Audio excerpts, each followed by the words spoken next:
নমস্কার, বাংলা সেরা গল্পে সবাইকে জানাই স্বাগত। শুরু করছি আজকের গল্প।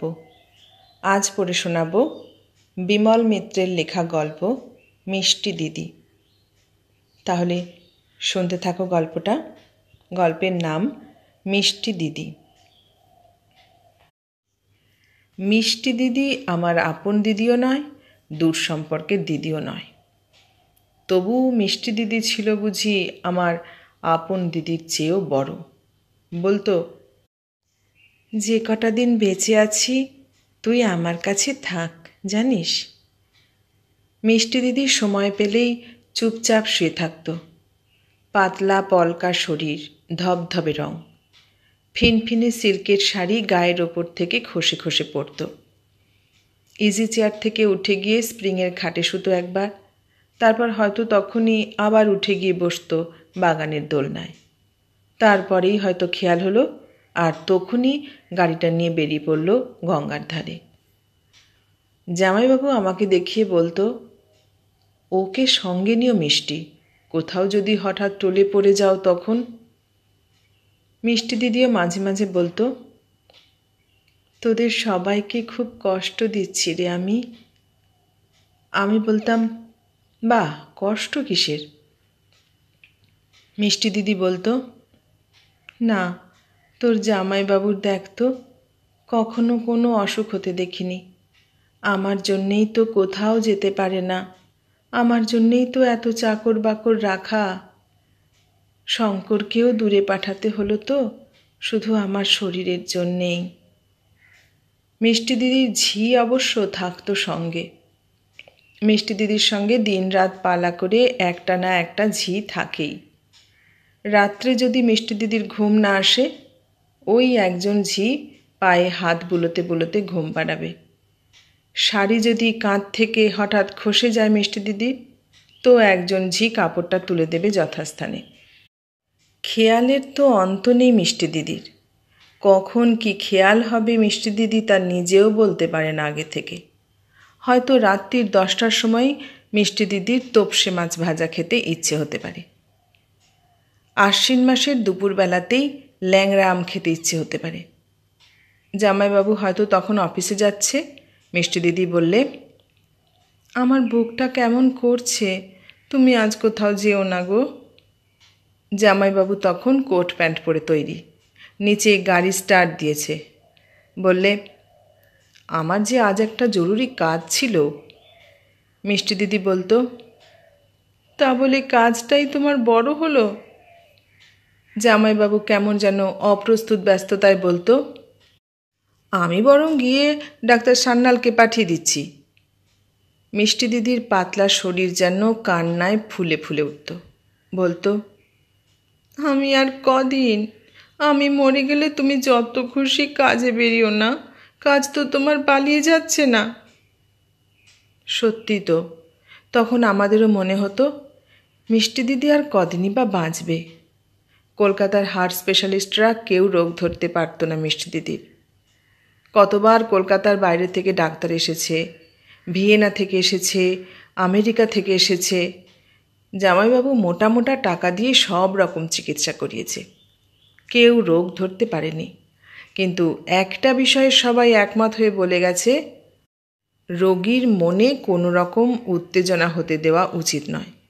একটু উত্তেজনা হলেই আর বাঁচানো যাবে না রোগীকে।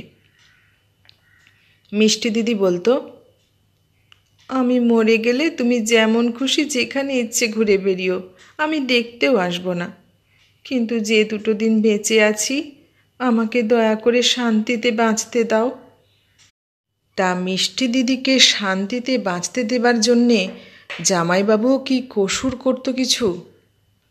2 দিন, অথচ 2 দিন করে কতদিন যে বেঁচে থাকবে মিষ্টি দিদি, আমি কেবল তাই ভাবতাম। তবে অপূর্ব স্বাস্থ্য বটে জামাইবাবুর। একটা দিনের জন্যে অসুখ করেনি, একদিন সর্দি হলো না।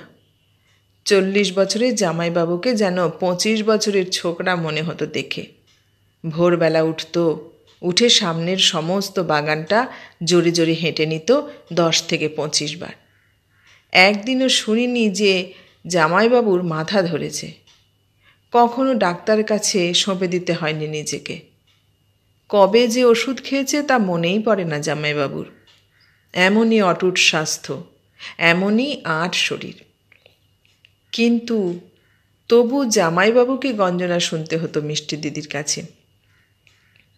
রবিবার, খাবার টেবিলে হয়তো সবাই খেতে বসেছি, জামাইবাবুও খাচ্ছে এক মনে। মিষ্টি দিদি বললে, ও মা, ওই অতগুলো মাংস তুমি সত্যি সত্যি খাবে নাকি? কেমন যেন লজ্জিত হয়ে পড়ল জামাইবাবু। কি বলবে যেন ভেবে পেল না। তারপর মাংসের প্লেটটা পাশে ঠেলে দিয়ে বললে, তাই তো, আমাকে বড্ড বেশি মাংস দিয়েছে দেখছি ঠাকুর। মিষ্টি দিদিকে আমি লক্ষ্য করেছি তখন। ঝাল ডাঁটা চচ্চড়ি এক রাশ নিয়েছে পাতে, বারবার চেয়ে চেয়ে ভাতও নিয়েছে এক হাঁড়ি। পোনা মাছের কালিয়ার সবটাও শেষ করে ফেলেছে। কাঁটাগুলো পর্যন্ত চিবিয়ে চিবিয়ে গুঁড়ো করে ফেলেছে মিষ্টি দিদি। তারপর নিঃশব্দে কখন মাংসের প্লেটটা শেষ করার সঙ্গে সঙ্গে ঠাকুর আরও মাংস দিয়ে গেছে সেদিকে খেয়াল নেই। আমাদের দুজনের ডবল খেয়ে কখন শেষ করে হাত গুটিয়ে বসে বসে ডাঁটা চিবোচ্ছে মিষ্টি দিদি। জামাইবাবু লক্ষ্য না করুক, আমি তা করেছি।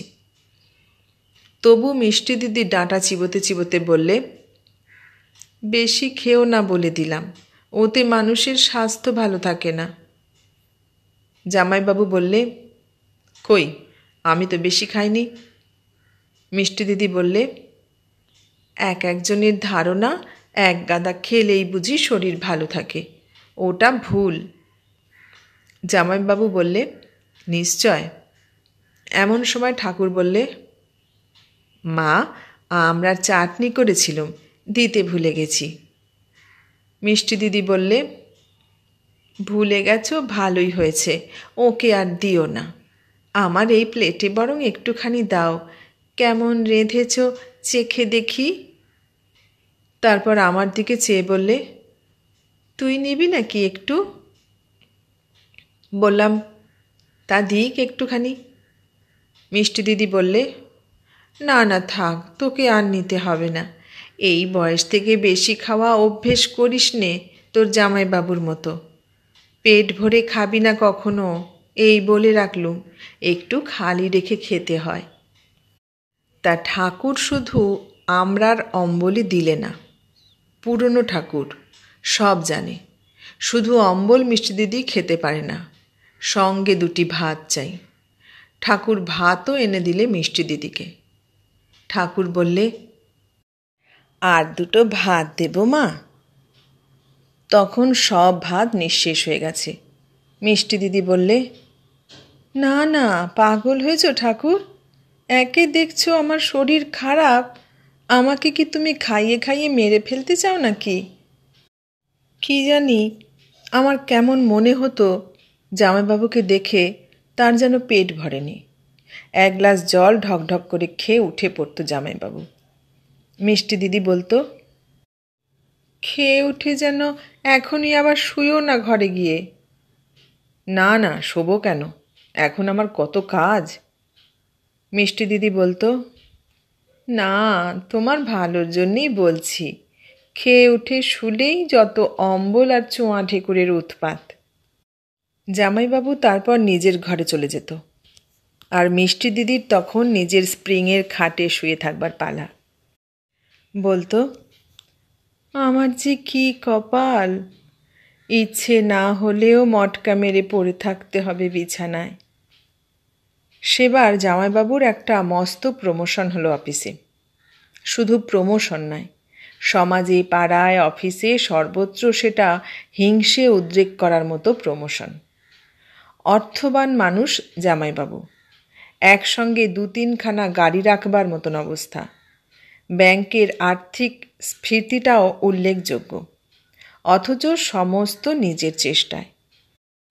অল্প অবস্থা থেকে শুধু কর্তব্যনিষ্ঠা আর পুরুষকারের জোরে বাড়ি, গাড়ি আর মিষ্টি দিদির মালিক হতে পেরেছে। বিয়ের আগে মিষ্টি দিদিকে চিনতাম না, তবে শুনেছি মিষ্টি দিদির কথা। মা বলতো সে রীতিমতো লড়াই বেঁধে গিয়েছিল মিষ্টির বিয়ের সময়। পটল বলে আমি বিয়ে করব, চাইবাসার ডেপুটি ম্যাজিস্ট্রেট অরুণ বললে আমি বিয়ে করব।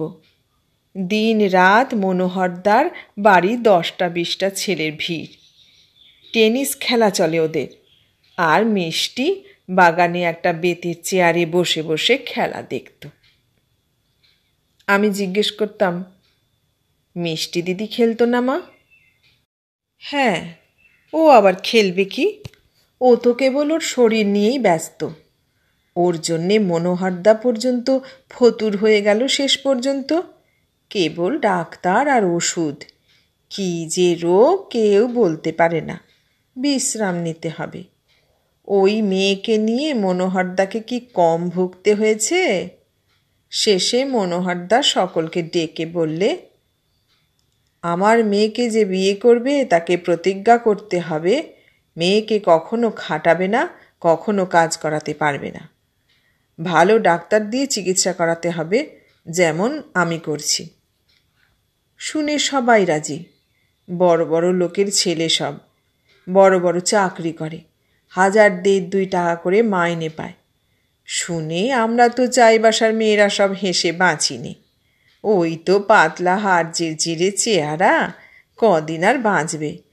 একটা ছেলে হলেই হাড্ডিসার হয়ে যাবে। তা কি যে সব আজকালকার ছেলেদের পছন্দ জানি নে মা, সবাই বলে রাজি। বাবা বলতেন, তার রোগা হওয়াই তো ভালো, খাবে কম। মা বলতো, হ্যাঁ খাবে নাকি কম? কথা শোনো, দিনরাতে যে খাচ্ছে কেবল, কি করে হজম করে মা কে জানে। মনোহরদা তো ওই মেয়ের জন্যেই দেউলে হয়ে গেল শেষকালে। কাঠের ব্যবসা ছিল মনোহরদার, তা মেয়ের খাওয়ার জ্বালায় দেনা হলো চারিদিকে। সকাল থেকে উঠেই মেয়ের খাওয়া, মুখে একটা না একটা কিছু লেগেই আছে। চকোলেট, বিস্কুট, লজেন্স, মাংস, মাছ, শাক, খাদ্য অখাদ্য কিছু তো আর বাদ নেই। বাবা বলতেন, তা যদি হজম করতে পারে ক্ষতি কি? মা বলতো, তুমি আর ঠেস দিয়ে কথা বলো না বাপু। এই তো এতদিন এসেছি তোমার সংসারে, কেউ বলুক দিকিনি আমার জন্যে কটা পয়সা তোমার খরচ হয়েছে ডাক্তারের পেছনে? বাবা হেসে উঠতেন হো হো করে, আর মা থেমে যেত গম্ভীর হয়ে। আমি বাধা দিয়ে বলতাম, মা তারপর কি হলো? মা বললে, তারপরই গোল বাঁধল। সবাই যখন রাজা, তখন মনোহরদা উপায় না দেখে বললে, মিষ্টি যাকে বেছে নেবে তার সঙ্গেই ওর বিয়ে দেব। তা ওদের মধ্যে পটলই ছিল সবচেয়ে মজবুত, দৌড়তে পারত, কম বয়স, নিজের চেষ্টায় মানুষ হয়েছে, কুস্তি করা চেহারা। মিষ্টির বরাবর রাগ ছিল পটলের ওপর। জিজ্ঞেস করলাম, রাগ ছিল কেন মা? তা রাগ থাকবে না? মিষ্টি নিজে হাওয়ায় উড়ে যায়, একটু কাজ করলে মাথা ঘোরে, ঘুম না পাড়ালে ঘুম আসে না। তার চোখের সামনে অত মজবুত চেহারার মানুষকে ভালো লাগবে কেন? তা মিষ্টি শেষ পর্যন্ত পটলকেই বিয়ে করতে রাজি হলো। এসব ছোটবেলায় মার কাছে গল্প শুনেছিলাম। তারপর যখন ম্যাট্রিক পাশ করে কলকাতায় পড়বার কথা হলো, তখন পটল জামাইবাবুই লিখলে, ওকে আমার কাছে পাঠিয়ে দিন, এখান থেকেই লেখাপড়া করবেও, কোনো অসুবিধে হবে না। আসবার সময় মা বলে দিয়েছিল, বাড়িতে যেন বেশি গোলমাল করো না বাবা। একটা মাত্র ছেলে শঙ্কর, তাকে পর্যন্ত কাছে রাখেনি পটল, পাছে মিষ্টির শরীর খারাপ হয়। আমি যখন মিষ্টি দিদির বাড়িতে প্রথম এলাম, তখন শঙ্কর থাকতো দেরাদুনে। 1000 ফুট স্ট্রিটে বাড়ি করার পেছনেও ওই সেই একই কারণ। এ পাড়ার অধিকাংশ অধিবাসী সাহেব শুভ। বিরাট 10 বিঘে জমির ওপর বাড়ি, ঘন গাছপালা। বাড়ি থেকে রাস্তা বা পাশের বাড়ি পর্যন্ত দেখা যায় না। কোনো রকম শব্দ আসে না এখানে। নিঝুম নির্জন আবহাওয়া। শুধু এক একবার এক একটা পাখির ডাক দুপুরবেলার শান্তি ভঙ্গ করে। শঙ্কর যখন জন্মালো সেই প্রথম দিনটি থেকে তার ভার নিয়েছিল নার্স। দিনের মধ্যে এক একবার মাত্র কিছুক্ষণের জন্যে মিষ্টি দিদির কোলে রাখা হতো। কিন্তু জামাইবাবুর হুকুম ছিল শঙ্কর কাঁদলেই দূরে সরিয়ে নিয়ে যেতে হবে, একেবারে মিষ্টি দিদির কানের এলাকার বাইরে। ভয় ছিল ছেলের কান্না শুনলেই মিষ্টি দিদির হার্ট ফেল হতে পারে। মিষ্টি দিদি যদি থাকতো দক্ষিণের ঘরে, শঙ্করকে সরিয়ে নিয়ে যেতে হবে একেবারে সুদূর উত্তরে, হয়তো একেবারে বাগান পেরিয়ে ওদিকের মালিদের ঘরে, যেখানে ছেলে কোঁকিয়ে কাঁদলেও মিষ্টি দিদির স্বাস্থ্যহানির আশঙ্কা নেই। সেই ছেলে ক্রমে 1 বছরের হলো, 2 বছর হলো, হুড়মুড় করে দৌড়ে বেড়ায়, কান ঝালাপালা হয়ে যেত। সেই গোলমালে একদিন মিষ্টি দিদি হার্ট ফেল করে আর কি। ভীষণ অবস্থা। ডাক্তার এলো, নার্স এলো, অক্সিজেন গ্যাস এলো। জামাইবাবু দুরাত ঘুমোলো না। অনেক কষ্টে, অনেক অর্থ ব্যয়ে, ডাক্তার সান্যালের অনেক চেষ্টায় সে যাত্রা টিকে গেল মিষ্টি দিদি। কিন্তু জামাইবাবু আর দায়িত্ব নিলে না। শেষকালে কি হতে কি সর্বনাশ হয়ে যাবে। মিষ্টি দিদি সেরে ওঠার পর জামাইবাবু বললে, শঙ্করকে আমি দেরাদুনে পাঠিয়ে দিই, কি বলো? ওখানে ওরা ট্রেনিংটা ভালো দেয়, আর ওরা যত্নও করে খুব ছোট ছোট ছেলেপিলেদের। মিষ্টি দিদি ছলছল চোখে বললে, কি কপাল দেখো আমার, নিজের ছেলেকে পর্যন্ত কাছে রাখতে পারবো না, আদর করতে পারবো না। তাতে কি হয়েছে, তুমি সেরে উঠলেই। মিষ্টি দিদি বলতো, আর সেরেছি, বেশি দিন আর নেই আমার, বুঝতে পারছি। বড়জোর দিন 15, তারপর আমি মরে গেলে ওকে কিন্তু তুমি বাড়িতে নিয়ে এসে তোমার কাছে কাছেই রেখো গো। তারপর কত 15 দিন কেটে গেছে, 15 বছর কাটতে চলল, কিন্তু কিছুই হয়নি মিষ্টি দিদির। প্লেট প্লেট মাংস খেয়েছে, বাটি বাটি আমড়ার অম্বল খেয়েছে, ঝাল ডাঁটা চচ্চড়ি খেয়েছে, পোনা মাছের কালিয়া খেয়েছে, দামি দামি বিস্কুট, কেক, লজেন্স খেয়েছে, দামি দামি গাড়ি চড়েছে। মিষ্টি দিদির শোবার ঘর এয়ার কন্ডিশন করা হয়েছে। ওষুধ, বিশ্রাম, আরাম, পৃথিবীর শ্রেষ্ঠ সুখ স্বাচ্ছন্দ্য সব জুগিয়েছে জামাইবাবু। তবু অসুখ সারেনি মিষ্টি দিদির। অথচ কত সাবধানতা, কত সতর্কতা মিষ্টি দিদির জীবনের জন্যে। পাশের গাছের ডালে একটা কাক পর্যন্ত ডাকলে বুক ধরফর করত মিষ্টি দিদির। হাঁ হাঁ করে তাড়িয়ে দিতে হতো। ঝড় বৃষ্টির দিনে যদি জোরে মেঘ ডেকে উঠত, তো আপিস থেকে টেলিফোনে খবর নিত জামাইবাবু, মিষ্টি কেমন আছে। খবরের কাগজটা আগে নিজে পড়ে তবে জামাইবাবু পড়তে দিত মিষ্টি দিদিকে। অনেক খুন জখমের খবর থাকে ওতে, সেসব পড়ে যে কোনো মুহূর্তে হার্ট ফেল হতে পারে। কতবার কত প্রমোশনের সুযোগ এলো জামাইবাবুর, এমন সচরাচর আসে না কারোর। উড়িষ্যার ময়ূরভঞ্জে গেলে মাইনে হতো 5,000 টাকা। ওখানকার মাটির তলায় খনির সম্বন্ধে গবেষণা করতে জামাইবাবুকেই পাঠানো ঠিক করল ইন্ডিয়া গভর্নমেন্ট। মাইনে ছাড়া টিয়ে আছে অনেক। কিন্তু প্রত্যেকবার মিষ্টি দিদি বলেছে, আর 2 দিন আমার জন্যে সবুর করো, আর বেশি দিন কষ্ট দেব না তোমাদের। অপ্রস্তুত হয়ে গেছে জামাইবাবু। আর 2 দিন, শুধু 2 দিন, তারপরে তোমাকে আমি মুক্তি দিয়ে যাব, তখন তুমি যেখানে খুশি যেও। এসব আজ থেকে প্রায় 15-20 বছর আগেকার ঘটনা।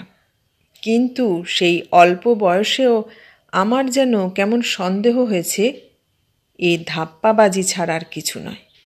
বড় স্বার্থপর মনে হয়েছে মিষ্টি দিদিকে। এই আরাম, এই বিশ্রাম, এই অর্থ অপচয়, বিলাসিতা থেকে পাছে বঞ্চিত হয়, পাছে পরিশ্রম করতে হয় মিষ্টি দিদিকে, তাই যেন এই ছলনা। শঙ্কর যখন পুজোর আর গরমের ছুটিতে আসত বাড়িতে, জামাইবাবু যেন কেমন সন্ত্রস্ত হয়ে উঠত। বলতো, ওদিকে যেও না শঙ্কর, তোমার মার শরীর খারাপ জানো তো। শঙ্করও যেন কেমন বিব্রত হতো। ও বয়সের ছেলেদের স্বাভাবিক ধর্ম হইচই করা, খেলা, চিৎকার করা। কিন্তু পদে পদে বাধা পেয়ে পেয়ে কেমন যেন ম্রিয়মাণ হয়ে গিয়েছিল শেষকালে। যেন কলকাতায় আসতে ভালো লাগতো না তার। আবার স্কুলে ফিরে যাবার জন্যে উদ্গ্রীব হয়ে উঠত। কেবল বলতো, কবে যে ছুটি ফুরোবে। মনে আছে একবার বলেছিল, এখানে আমার বড় মন মরা লাগে, ভালো লাগে না মোটে। কেন? শঙ্কর বলেছিল, কি জানি। আপন যারা, তারা এত কম বয়সে পর হয়ে যায় কেমন করে, তা ভেবে আমারও অবাক লাগতো। আমারও মা ছিল। যখন ছুটিতে বাড়ি গেছি সে অন্য রকম। আমাকে আদর করবার জন্যে কত রকম আয়োজন, কত রান্না, কত কি উৎসব আনন্দ হতো। আর এও তো মিষ্টি দিদির ছেলে, বড় লোকের ছেলে, আরও আনন্দ হওয়া উচিত বইকি। কিন্তু হঠাৎ যদি কখনো ভুলে হো হো করে হেসে উঠত, কোথা থেকে ঝি এসে বলতো, চুপ করো খোকাবাবু, মায়ের বুক কেমন করছে। মায়ের ঘরের দিকে অন্যমনস্ক হয়ে যদি শঙ্কর কোনোদিন ঢুকে পড়ত, অমনি 10 জন ঝি চাকর হাঁ হাঁ করে উঠত, এদিকে না, এদিকে না। বাড়িটা যেন হাসপাতাল, অথচ যে রোগী সে দিব্যি ঘুরে বেড়ায়, খায় দায়, সাজ পোশাক করে। মিষ্টি দিদি বিকেলবেলা স্নান করে। স্নানের শেষে এসে বসে আয়নার সামনে। 2 জন ঝি আসে গিয়ে।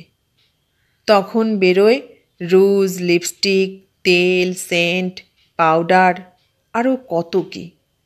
ভালো ভালো পোশাকি শাড়ি বেরোয়, ব্লাউজ বেরোয়, আলতা বেরোয়। 1 ঘন্টা ধরে সাজিয়ে গুজিয়ে ফিটফাট করে দেয়। তারপর ইজি চেয়ারটার বারান্দার সামনে রেলিংয়ের গা ঘেঁষে রাখা হয়। সেই সাজ, সেই পোশাক পরে মিষ্টি দিদি তখন আস্তে আস্তে ইজি চেয়ারে গিয়ে বসে। কোনো কথা নেই, কোনো কাজ নেই, শুধু বসে থাকা, আলস্যের ঢেউয়ে গা এলিয়ে দেওয়া।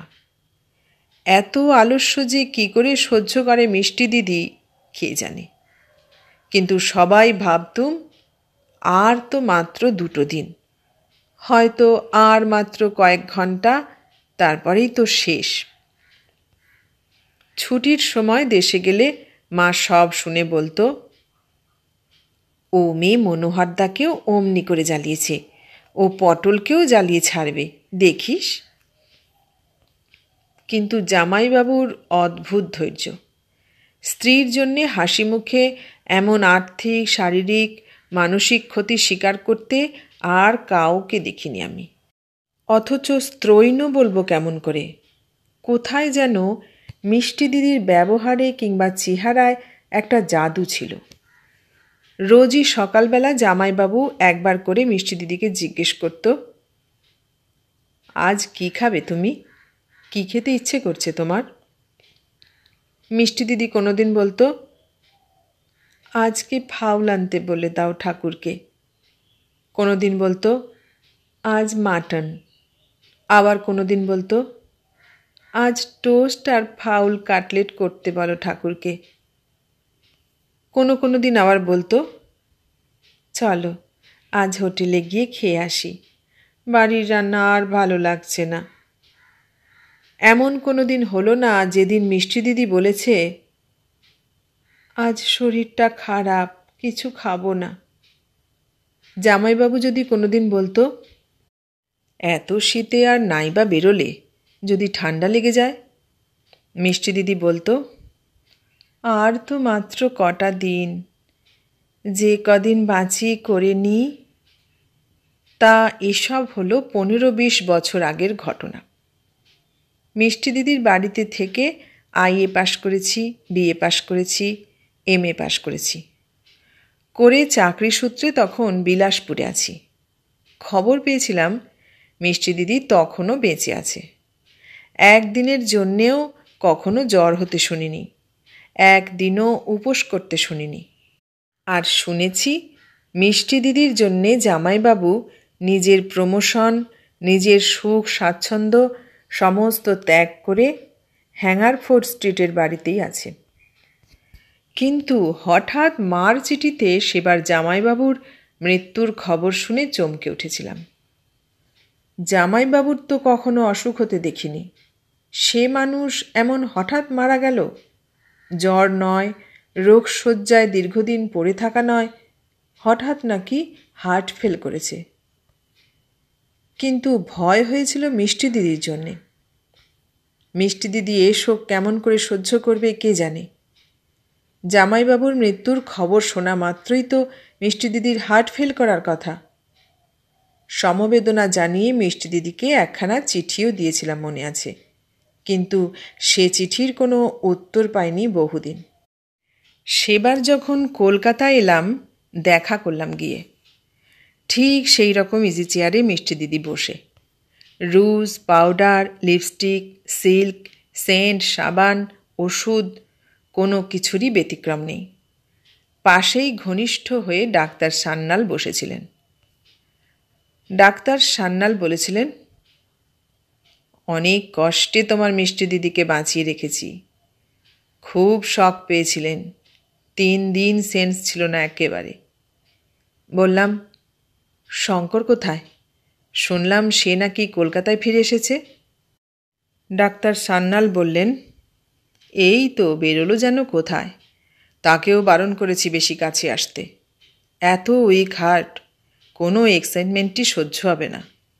কনস্ট্যান্ট কেয়ার নিতে হচ্ছে।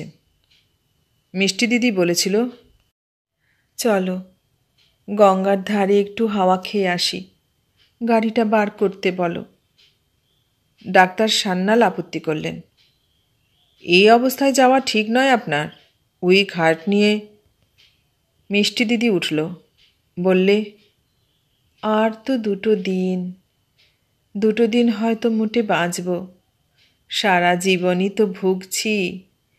এখন আর ভালো লাগে না, যা হয় হবে। মনে আছে যে 2 দিন ছিলাম হ্যাঙ্গারফোর্ড স্ট্রিটে, ডাক্তার সান্যাল দিন রাত মিষ্টি দিদির পাশে পাশে থাকতেন। কিন্তু আমার যেন কেমন ভালো লাগতো না। মিষ্টি দিদির পোশাক পরিচ্ছদেও তখন কোনো পরিবর্তন দেখিনি। শাড়ি, গয়না, সিল্ক, সেন্ট তাও পুরো মাত্রায় রয়েছে। একবার মনে হলো হয়তো স্বাস্থ্যের জন্যেই ওসব পড়েছে। হঠাৎ বৈধব্যের সাজ পড়লে হয়তো জামাইবাবুর কথা বেশি করে মনে পড়ে যাবে, সঙ্গে সঙ্গে শক লাগবে হার্টে। হয়তো সেই জন্যেই জামাইবাবুর মস্ত অয়েল পেন্টিংখানাও হল থেকে সরিয়ে ফেলা হয়েছে। সে রাত্রে মিষ্টি দিদির বাড়িতেই ছিলাম। শঙ্কর এলো সন্ধ্যের পর। আমাকে দেখে আশ্চর্য হয়ে গেছে। বললে, ছোট মামা তুমি? বললাম, কোথায় ছিলি এতক্ষণ? কোথাও না। সেই দুপুরবেলা বেরিয়েছিলি আর এলি এখন? এতক্ষণ কি করছিলি? শঙ্কর যেন আগের চেয়ে অনেক গম্ভীর হয়ে গেছে দেখেছিলাম। বলেছিল, কিছু ভালো লাগছিল না। চৌরঙ্গির ধারে মাঠে গিয়ে একটা বেঞ্চির ওপর শুয়েছিলাম একলা একলা। এ বয়সের ছেলের পক্ষে এমন করে সময় কাটানো কেমন যেন অস্বাভাবিক। বললাম, আজকাল খেলাধুলো করিস তুই? সেই টেনিস খেলা কেমন চলছে তোর? এখানে এসে পর্যন্ত ওসব ছুঁইনি ছোট মামা। সেদিন খাবার টেবিলে ডাক্তার সান্যালও আমাদের সঙ্গে বসেছিলেন, মনে আছে। মিষ্টি দিদির পাশেই তার চেয়ার। ডাক্তার পাশে বসা দরকার, কখন মিষ্টি দিদির কী বিপদ হয়। শঙ্কর চুপচাপ বসে খাচ্ছিল। মিষ্টি দিদি এবার বললে, ঠাকুর, তোমার বুদ্ধি তো বেশ। খোকাকে অত গুচ্ছের মাংস দিয়েছে কেন শুনি? শঙ্কর অন্যমনস্ক হয়ে খাচ্ছিল। হঠাৎ মুখ তুলে বললে, আমাকে বলছো মা? হ্যাঁ, তোমাকেই তো বলছি। অত খাও কেন? খাওয়াটা হবে লাইট, পেটে চাপ যেন না পড়ে। ঠাকুর না হয় ইডিয়ট, কিন্তু তুমি তো লেখাপড়া শিখেছ। তোমাদের স্কুলে এত সব শেখায়, হাইজিন শেখায় না? ডাক্তার সান্যাল বললেন, আপনি এত উত্তেজিত হবেন না মিসেস সেন। মাছের একটা মুড়ো চুষতে চুষতে মিষ্টি দিদি বললে, আমি আর কদিন ডাক্তার সান্যাল, কিন্তু ছোট ছেলেরা যদি এই বয়সেই স্বাস্থ্যের গোড়ার কথাগুলো না শেখে তো কবে শিখবে? ডাক্তার সান্যাল বললেন, আমি আপনাকে বারবার তো বলেছি মিসেস সেন, এইসব সাংসারিক খুঁটিনাটি সম্বন্ধে মোটে ভাববেন না, ওতে আপনার হার্ট আরও উইক হয়ে যাবে। মিষ্টি দিদি ডাঁটা চচ্চড়ি চিবোতে চিবোতে বলল, ঠাকুর, আজকে চচ্চড়িতে ঝাল দিতে ভুলে গেছো তুমি। ঠাকুর দাঁড়িয়েছিল পিছনে, বললে, কই, ঝাল তো দিয়েছি মা। ছাই ঝাল দিয়েছ, ডাঁটা চচ্চড়ি ঝাল না হলে খাওয়া যায়? তারপর আমাকে সাক্ষী মেনে মিষ্টি দিদি বললে, হ্যাঁ রে, তুই বল তো, ঝাল হয়েছে চচ্চড়িতে? বললাম, আমি তো চচ্চড়ি খাইনি। কেন, তুই চচ্চড়ি খাস না? ঠাকুর বললে, ওটা শুধু আপনার জন্যেই করেছিলাম মা। মিষ্টি দিদির গলা একটু চড়ে উঠল। কেন, শুধু আমার জন্যে কেন? তুমি বুঝি আমাকে খাইয়ে খাইয়ে মেরে ফেলতে চাও? আমি মরে গেলেই তোমরা বুঝি সবাই বাঁচো না? ঠাকুর রীতিমতো অপ্রস্তুত। শঙ্করও দেখলাম খাওয়া বন্ধ করে মুখ নিচু করে আছে। আমিও কম অপ্রস্তুত হলাম না। আমাকে চচ্চড়ি না দেওয়াতেই এই কাণ্ড। মিষ্টি দিদি বললে, আমার যেমন কপাল, যার হাড় দুর্বল তার যে কেন বেঁচে থাকা। তারপর মাংসের বাটিটা শেষ করে বললে, অথচ যার থাকবার কথা তিনি কেমন টপ করে চলে গেলেন, আর আমি কেবল মরতে পড়ে রইলুম। ডাক্তার সান্যাল মিষ্টি দিদির মুখের কাছে মুখ এনে বললেন, আহ, আমি বারবার আপনাকে বলছি না মিসেস সেন, ওসব কথা মোটেই মনে আনবেন না। ওতে মিছিমিছি দুর্বল হাড়টাকে আরও দুর্বল করা। তারপর ঠাকুরকে বললেন, তুমি এখান থেকে যাও তো ঠাকুর, আর আমাদের কিছু দরকার নেই। তোমরা সবাই মিলে দেখছি ওর রোগটাকে আরও বাড়িয়ে দেবে। যাও শিগগির। তখনও খাওয়া শেষ হয়নি আমার, শঙ্করেরও খাওয়া শেষ হয়নি, কিন্তু মিষ্টি দিদির মুখের দিকে চেয়ে দেখলাম তার পাতলা শরীরে যেন আগুন জ্বলছে, কান দুটো ঠিক যেন করমচার মতো লাল হয়ে উঠেছে। সত্যিই বোধ হয় হার্টের প্যালপিটেশন হলে এরকম হয়। সেদিন নিঃশব্দে শঙ্করকে নিয়ে উঠে এসেছিলাম খাবার টেবিল থেকে, মনে আছে।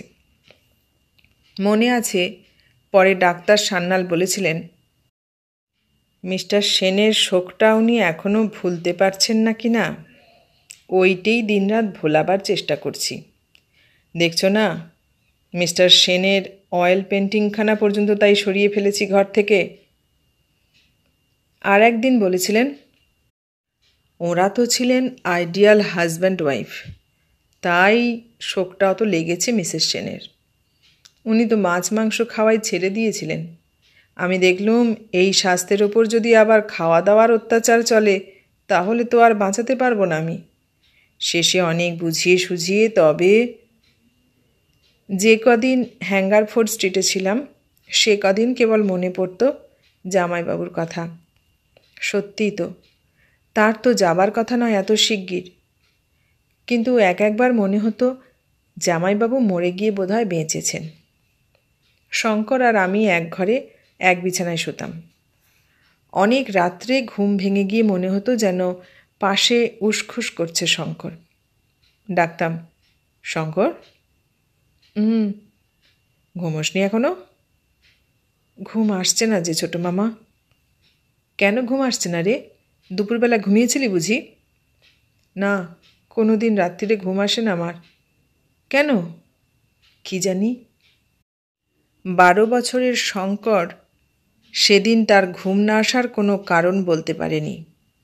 আমিও যেন কারণটা পুরোপুরি বুঝতে পারিনি সেদিন। একবার ডাক্তার সান্যাল মিষ্টি দিদির জন্মোৎসব অনুষ্ঠান করেছিলেন, মনে আছে। মিষ্টি দিদি বলেছিল, আমার আবার জন্মদিন কেন, আর কদিনই বা বাঁচব। ডাক্তার সান্যাল বলেছিলেন, আপনার জন্মদিনটা তো একটা উপলক্ষ মিসেস সেন। লক্ষ্য আপনাকে একটু আশা দেওয়া, আপনার জীবনটা যে মূল্যবান এইটে মনে করিয়ে দেওয়া। আপনি যেন এতে আপত্তি করবেন না মিসেস সেন। মিষ্টি দিদি বলেছিল, কিন্তু আমি কি অত হইচই গোলমাল উত্তেজনা সহ্য করতে পারবো? আমার হার্টের যা। ডাক্তার সান্যাল বলেছিলেন, আমি তো আছি মিসেস সেন, ভয় কি? আপনার দীর্ঘজীবনের কামনা নিয়েই তো এই উৎসব। সংসারের খুঁটিনাটি থেকে মনকে কিছুক্ষণের জন্যে দূরে সরিয়ে রাখা, এতে হার্ট বরং ভালোই হবে, আমি বলছি। আপনি কোনো কিন্তু করবেন না। আপনি যেমন রোজ ইজি চেয়ারটায় বসে থাকেন তেমনি বসে থাকবেন শুধু। আমরা 5 জনে আপনার দীর্ঘ পরমায়ু কামনা করব। তা হলো তাই। ফুলের তোড়া দিয়ে সাজিয়ে দেওয়া হলো মিষ্টি দিদির ঘর, বিছানা, ফার্নিচার, ড্রেসিং টেবিল। যেদিকে মিষ্টি দিদির চোখ পড়তে পারে সব দিকে শুধু ফুল আর ফুল। শান্ত গম্ভীর পরিবেশের মধ্যে পালিত হয়েছিল মিষ্টি দিদির সেই প্রথম জন্মোৎসব। মিষ্টি দিদি যেমন করে সেজেগুজে বসে থাকত, সেদিনও তেমনি করেই বসেছিল।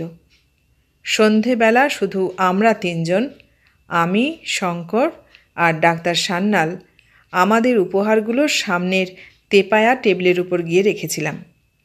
ডাক্তার সান্যাল দিয়েছিলেন দামি হিরে সেট করা একটা ব্রোচ। এখন মনে হয় সে জিনিসের দাম তখন ছিল খুব কম করেও 800-900 টাকা। মিষ্টি দিদি দেখে বলেছিল, এত দামি জিনিস কেন দিলেন আমাকে? আমি আর কদিন বা পড়তে পারবো এসব? ডাক্তার সান্যাল বলেছিলেন, ওই সব কথা দয়া করে আজকের দিনে আর মুখে আনবেন না মিসেস সেন। আমি আর শঙ্কর দিয়েছিলাম নিউ মার্কেট থেকে কেনা রজনীগন্ধার 2 ঝাড়।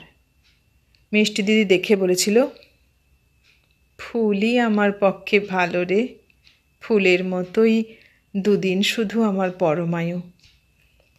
বলতে বলতে কেমন করুণ হয়ে উঠেছিল মিষ্টি দিদির চোখ। পাতলা শরীর যেন থরথর করে কেঁপে উঠেছিল একটু। কিন্তু ডাক্তার সান্যাল ছিলেন, তাই খুব সামলে নিয়েছিলেন সেদিন। তাড়াতাড়ি স্মেলিং সল্টের শিশিটা মিষ্টি দিদির নাকের কাছে দিয়ে আমাদের বলেছিলেন, যাও শঙ্কর, তোমরা এখান থেকে শিগগির চলে যাও। মিসেস সেনের অবস্থা যা দেখছি। মিষ্টি দিদির সেই প্রথম জন্মদিনের অনুষ্ঠানটা সেদিন সেখানেই শেষ হয়ে গিয়েছিল।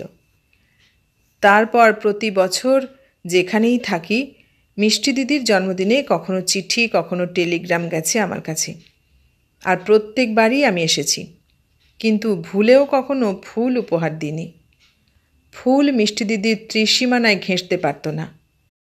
ফুল দেখলেই নাকি তার মনে পড়ত ফুলের মতোই তার ক্ষণস্থায়ী জীবন, ফুলের মতোই তার পরমায়ু ক্ষণিক।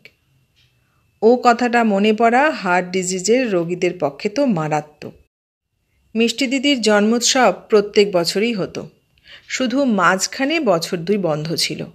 সে সময় ডাক্তার সান্যাল মিষ্টি দিদিকে নিয়ে ভিয়েনা গিয়েছিলেন চিকিৎসা করাতে। মিষ্টি দিদি নাকি প্রথমে রাজি হয়নি, বলেছিল, আর তো কটা দিন, তার জন্যে কেন মিছিমিছি নষ্ট করা। ডাক্তার সান্যাল বলেছিলেন, তবু একবার শেষ চেষ্টা করে দেখব আমি তখন স্থান থেকে স্থানান্তরে বদলি হয়ে চলেছি। কোনো খবর রাখতে পারিনি মিষ্টি দিদির। বিলাসপুর থেকে যাচ্ছি জব্বলপুরে, জব্বলপুর থেকে নাইনিতে, নাইনি থেকে এলাহাবাদে। শুনেছিলাম হাঙ্গারফোর্ড স্ট্রিটের বাড়িতে শঙ্কর থাকতো একলা। কেমন যেন মায়া হতো ওর কথা ভেবে। জন্মের পর থেকে বাপ মায়ের প্রত্যক্ষ স্নেহ ভোগ করার অবকাশ তার জীবনে হয়নি। নিঃসঙ্গ নির্ভরহীন শৈশব কৈশোর কাটিয়ে যৌবনে তখন সবে পা দিয়েছে শঙ্কর। মনে হতো এবার শঙ্করের একটা বিয়ে দিলে ভালো হয়, কিন্তু কে দেবে? সেবারে কথাটা পেরেছিলাম মিষ্টি দিদির কাছে। বলেছিলাম, শঙ্করের একটা বিয়ে দিয়ে দাও মিষ্টি দিদি। মিষ্টি দিদি বলেছিল, আর কটা দিন, তারপরেই তো আমার ইহলীলা শেষ। তখন সবাইকে ছুটি দিয়ে যাব আমি। শঙ্করও বিয়ে থা করে সুখে থাকতে পারবে। আর 2 দিন আমার জন্যে ও সবুর করতে পারবে না? ভিয়েনা থেকে ফিরে আসার পর যেবার মিষ্টি দিদির জন্মদিনে আবার নিমন্ত্রণ হলো, সেবার ভেবেছিলাম স্বাস্থ্য বোধহয় ফিরেছে মিষ্টি দিদির। কিন্তু গিয়ে দেখলাম সেই একই অবস্থা। তেমনি ইজি চেয়ারে হেলান দিয়ে বসে আছে আগেকার মতো। আমার আনা উপহারটা সামনের টেবিলে রেখে জিজ্ঞেস করেছিলাম, কেমন আছো মিষ্টি দিদি? মিষ্টি দিদি তেমনি সিল্ক, সার্টিন, জর্জেট, স্নো পাউডারে মুড়ে বসেছিল। বললে, আমার আর থাকা, আর বোধহয় বেশি দিন নয়। বললাম, বাইরে গিয়েও সারল না শরীর? মিষ্টি দিদি বললে, এ মরবার আগে আর সারছে না রে, বলে চকোলেট চুষতে লাগলো। কিন্তু শরীর সারাবার জন্যে মিষ্টি দিদির চেষ্টারও তা বলে অন্ত ছিল না। ডাক্তার সান্যাল মিষ্টি দিদিকে নানা জায়গায় ঘুরিয়ে আনতেন, কখনো পুরী, কখনো চিল্কা, কখনো অন্য কোথাও। ডাক্তার সান্যাল কবে একদিন চিকিৎসা করতে এসেছিলেন মিষ্টি দিদিকে, সে কোন যুগে, জামাইবাবু তখন বেঁচে। তারপর কতদিন কেটে গেল, রোগও সারল না মিষ্টি দিদির। আর ডাক্তার সান্যালও গুরু দায়িত্ব থেকে বুঝি মুক্তি পেলেন না। হঠাৎ সেবার শঙ্করের আত্মহত্যার খবর পেয়ে মনে আছে দৌড়ে এসেছিলাম কলকাতায়। এমন আকস্মিকভাবে ঘটনা ঘটল যেন বিশ্বাসই করতে পারিনি প্রথমে। ভয় হয়েছিল এবার আর মিষ্টি দিদিকে কেউ বাঁচাতে পারবে না। শঙ্করের এমন শোকে নিশ্চয়ই মিষ্টি দিদি হার্ট ফেল করবে।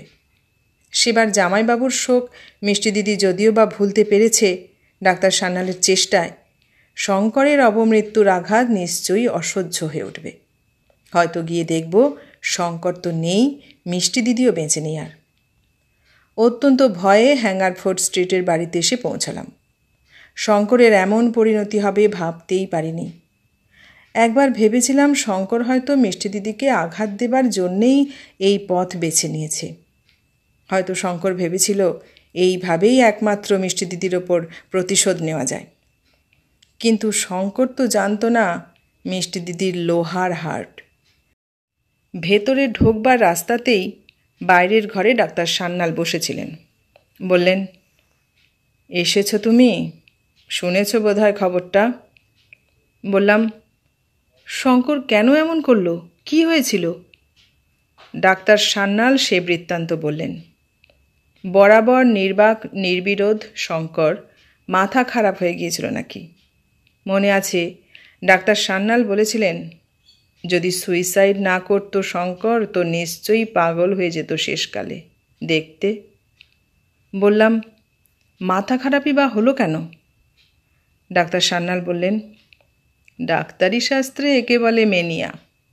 বেশি ব্রুডিং নেচারের লোক হলে এমন হয়, হয় সুইসাইড করে, নয়তো পাগল হয়ে যায় শেষ পর্যন্ত। তারপর বললেন, তোমার মিষ্টি দিদিকে যেন এ খবরটা বলো না আবার, ওকে জানানো হয়নি এখনো। মিষ্টি দিদি জানে না? না, জানানো হয়নি। জানালে এ যাত্রা আর বাঁচাতে পারতুম না। মিস্টার সেনের বেলায় জানি কি না, হাজার হোক মায়ের প্রাণ তো, ছেলের মৃত্যু কোনো মাই সহ্য করতে পারে না। তার ওপর মিসেস সেনের হার্টের অবস্থা এখনও খারাপ, যে কোনো দিন যে কোনো বিপদ ঘটতে পারে। সেদিন সিঁড়ি দিয়ে মিষ্টি দিদির ঘরে ওঠবার সময় মনে আছে আমার যেন খুন চেপে গিয়েছিল। মনে হয়েছিল শঙ্করের অপমৃত্যুর খবরটা আমিই শোনাবো মিষ্টি দিদিকে। দেখি পরখ করে মিষ্টি দিদির হার্ট ফেল হয় কি না। যদি হয় তাতেও আমার দুঃখ নেই। মনে হয়েছিল মিষ্টি দিদির নাম কে রেখেছিল জানি না, কিন্তু মিষ্টি দিদির কোনো খানটাই যেন আর মিষ্টি নয়। কিন্তু সমস্ত সংকল্প আমার মিষ্টি দিদির সামনে গিয়ে ভেসে গেল। সেই silk, scent, georgette, snow powder, সেই ইজি চেয়ার, সেই শরীর খারাপের অভিযোগ, সেই চকোলেট চোষা, সেই ঝিকে দিয়ে মিষ্টি দিদির পায়ে হাত বুলিয়ে নেওয়া। সত্যি কিছু বলতে পারলাম না সামনে গিয়ে। মিষ্টি দিদি বললে, আর কটা দিন, তারপর তোদের সবাইকে মুক্তি দেব, বলে চকোলেট চুষতে লাগলো মিষ্টি দিদি। হ্যাঙ্গারফোর্ড স্ট্রিট থেকে তারপর দিন দেশে গিয়েছিলাম। মা বললে, শঙ্কর আমাদের সোনার টুকরো ছেলে, তাই অপঘাতী হলো, নইলে অন্য ছেলে হলে মাকেই খুন করত।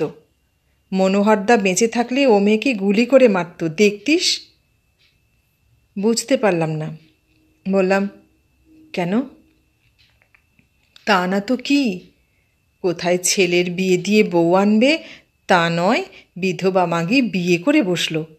শঙ্কর কি সাধ করে অপঘাতী হয়েছে ভাবিস? বললাম, কে বিয়ে করেছে? ওই মিষ্টি, ডাক্তারকে কিনা বিয়ে করে বসলো অত বড় ছেলে থাকতে। তা এসব ঘটনাও প্রায় 15, 20, 25 বছর আগেকার। তারপর প্রতি বছরই মিষ্টি দিদির জন্মদিনটিতে কলকাতায় গেছি, উপহার দিয়ে এসেছি যথারীতি। ডাক্তার সান্যাল প্রতিবারের মতো মিষ্টি দিদির স্বার্থের জন্য সতর্কতা নিয়েছেন, কোনো উত্তেজনা না হয়, কোনো অশান্তি না হয় মনে, তাহলেই মিষ্টি দিদিকে আর বাঁচানো যাবে না।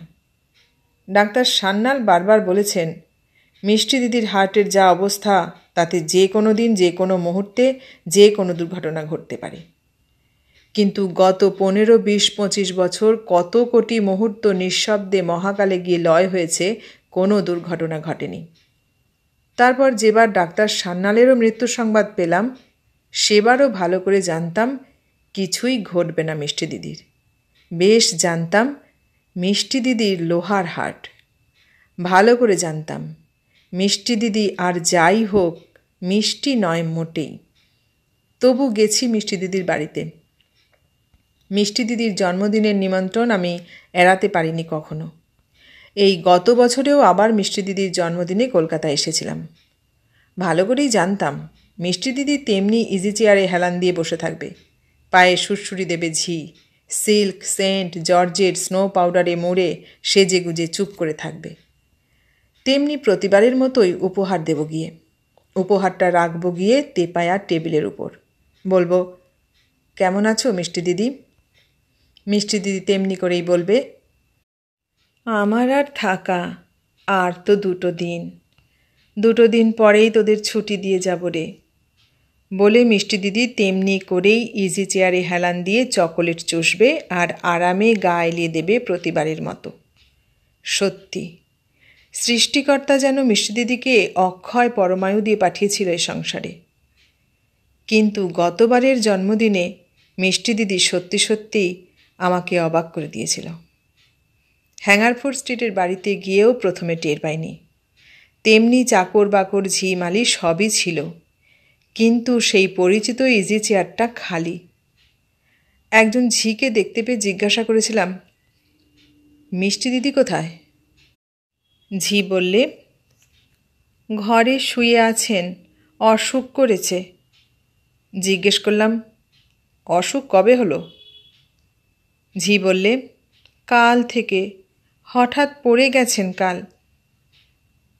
তা সত্যি অসুখ হয়েছিল মিষ্টি দিদির। ঘরে গিয়ে দেখি চিত হয়ে শুয়ে আছে খাটের উপর। সমস্ত শরীরটা অসাড়, অনড়, ধরে পাশ ফেরাতে হয়, মুখ তুলে খাইয়ে দিতে হয়। সমস্ত অঙ্গ শিথিল হয়ে গেছে। প্যারালিসিসে একেবারে পঙ্গু করে দিয়েছে মিষ্টি দিদিকে। তবু তারই মধ্যে কেউ বুঝি পাউডার, স্নো, রুজ, লিপস্টিক মাখিয়ে সাজিয়ে গুছিয়ে রেখেছে। পায়ে কোনো সার নেই, তবু একজন ঝি পায়ে সুরসুরি দিচ্ছে নিচে বসে বসে। বরাবরের অভ্যেস মতো বলেছিলাম, কেমন আছো মিষ্টি দিদি? মিষ্টি দিদি আমার দিকে ফ্যাল ফ্যাল করে চেয়েছিল। কিছু কথা বলতে পারিনি, শুধু ঠোঁট দুটো যেন ঈষৎ নড়তে লাগলো। মনে হলো যেন বলতে চাইছে, আমার আর থাকা থাকি, আর কটা দিন পরেই তোদের ছুটি দিয়ে যাব। এবার সত্যি আর বেশি দিন নয় রে। মিষ্টি দিদির চোখ দিয়ে জল পড়ে পাউডার স্নো ধুয়ে গেল। মিষ্টি দিদির চোখে সেই প্রথম জল দেখলাম জীবনে। কিন্তু তবু আমার মনে হয়েছিল মিষ্টি দিদি যেন এখনও মিথ্যে কথা বলছে, ধাপ্পা দিচ্ছে আমাদের। এও যেন ভান, এও যেন মিষ্টি দিদির নতুন এক রকমের ছল। একেবারে না মরলে আর মিষ্টি দিদিকে যেন বিশ্বাস নেই। এতক্ষণ শুনলে বিমল মিত্রের লেখা গল্প মিষ্টি দিদি। কেমন লাগলো? ভালো লাগলে লাইক, কমেন্ট, শেয়ার করো। আর নতুন বন্ধু হলে সাবস্ক্রাইব করার অনুরোধ রইল। সবাইকে অনেক ধন্যবাদ জানিয়ে আজ এখানেই শেষ করলাম।